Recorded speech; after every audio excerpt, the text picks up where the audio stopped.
7. Now it came about in the days of Ahaz, the son of Jotham, the son of Uzziah, king of Judah, that Rezin, the king of Aram, and Pekah, the son of Remaliah, king of Israel, went up to Jerusalem to wage war against it, but could not conquer it.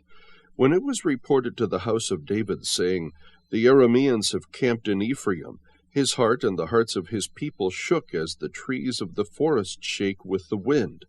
Then the Lord said to Isaiah, Go out now to meet Ahaz, you and your son Shear-Jashub, at the end of the conduit of the upper pool, on the highway to the fuller's field, and say to him, Take care and be calm. Have no fear, and do not be faint-hearted because of these 2 stubs of smoldering firebrands, on account of the fierce anger of Rezin and Aram, and the son of Remaliah.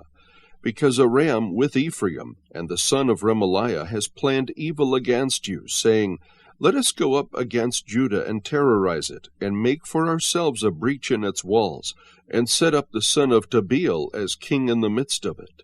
Thus says the Lord God, It shall not stand, nor shall it come to pass. For the head of Aram is Damascus, and the head of Damascus is Rezin. Now within another 65 years Ephraim will be shattered, so that it is no longer a people. And the head of Ephraim is Samaria, and the head of Samaria is the son of Remaliah. If you will not believe, you surely shall not last. Then the Lord spoke again to Ahaz, saying, Ask a sign for yourself from the Lord your God. Make it deep as Sheol, or high as heaven.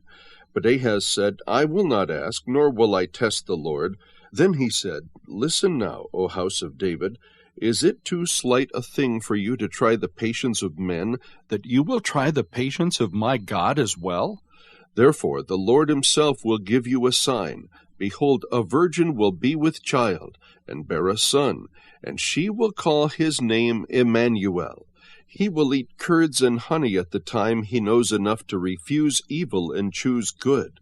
For before the boy will know enough to refuse evil and choose good, the land whose 2 kings you dread will be forsaken.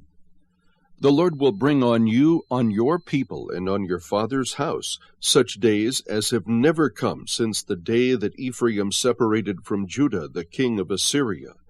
In that day the Lord will whistle for the fly that is in the remotest part of the rivers of Egypt, and for the bee that is in the land of Assyria.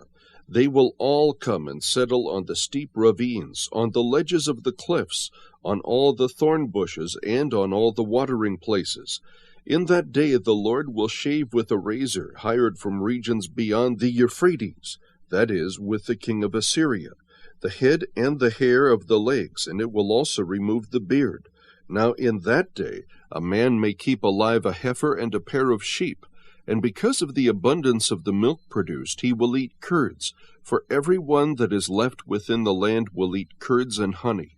And it will come about in that day that every place where there used to be 1,000 vines, valued at 1,000 shekels of silver, will become briars and thorns. People will come there with bows and arrows, because all the land will be briars and thorns. As for all the hills which used to be cultivated with the hoe, you will not go there for fear of briars and thorns, but they will become a place for pasturing oxen and for sheep to trample.